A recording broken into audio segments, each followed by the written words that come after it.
John Jackson. Jamil People say that you're the funniest person in real estate, and I think that's a load of shit. Was there a question? I'm sorry. What was that? Was there a question there? Do you ever have embarrassment that you're not me? You know what? I'm not embarrassed by it. I'm not disappointed in it, really. I'm trying to be polite here. Yeah. No. Do you ever watch The Simpsons? Have you ever seen gladiator porn?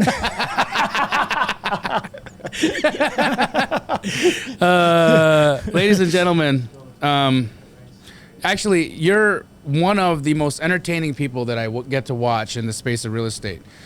You have a great way of just connecting with folks, and when you're coaching people, do you get to bring that out? Is that a part of what makes working with John fun?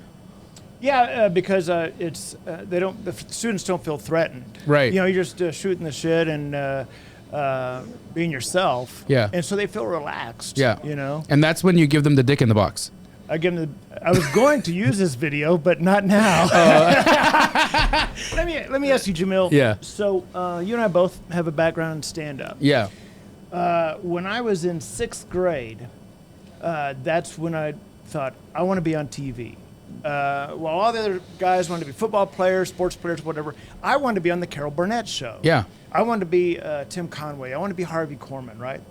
And that got me in a crap load of trouble in school, because then you're acting out skits and stuff. And Yeah. I would literally do I would watch Carol Burnett, and I would literally take the lines that Tim Conway did and bring them to school and interject them into Right, see where they could work. Yeah. And I ended up, they worked my way into the office. Yeah. And I spent my entire junior year of high school, no story, I mean, no joke, locked up in a book room because they couldn't expel me because I'd really done nothing wrong. They just didn't want me to associate with the other students. They locked me in a book room, which you can't do now. Yeah. But you're a creative real estate person. Yeah. And that's like what you're known for is Yeah. is being highly creative. Do you think that your creativity in your ability to engage with people, to make people laugh, do you think that that goes hand in hand with the creativity that you bring to deal structure? Yeah, I think there is, because you know, people say, think outside the box. Yeah. It's having a blank palette and deciding what you want to create, what you want to draw. You know, just like when you're sitting down with a notepad and you're writing jokes, or you don't write jokes. We're writing experiences, Right. that create the material, right? Yeah. And it's just free flowing like that. Funniest deal you ever did? You know what? Because my deals are so simple, they're total. I did lease option a house to a prostitute. True story. Oh wow! Yes. And then what did she do? Raise a family? She held Bible school sessions. We did actually lease option a house to a prostitute. I'm not proud of it, but she did pay on time. I'm not even kidding. In just regular denominations, or It was a little messy at first, but yeah. How did you write off the exchange for services to the IRS? It wasn't so much them as it was the lender. Where was the down payment? Oh, Let me man. ask you, Jamil. Yeah. When at what point did you decide that you wanted to be on stage and be in front of people and perform? You know, it's interesting that you ask. I think that evolved. So for me, Keegley, the wholesale company that I founded and run, that's where, the whole me in real estate happened, Yeah. right? And that's where things got big.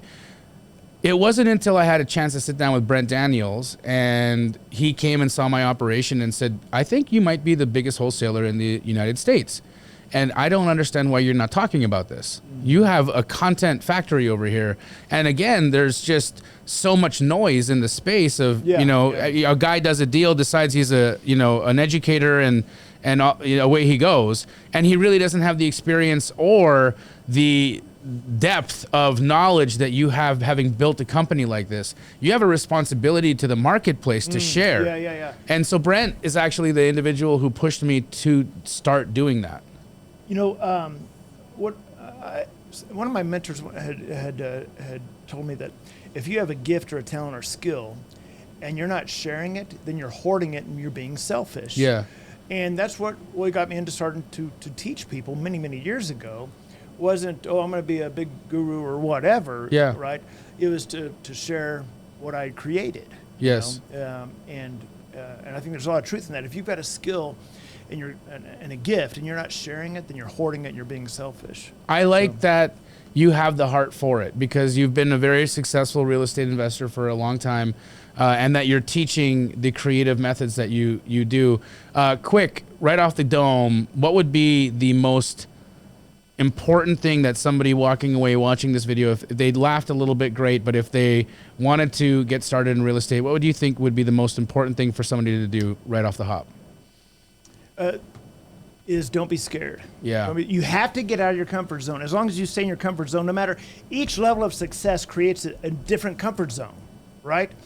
And when you start off, your comfort zone is right here. You got to bust out of that as quickly as possible. Always do something uncomfortable, right?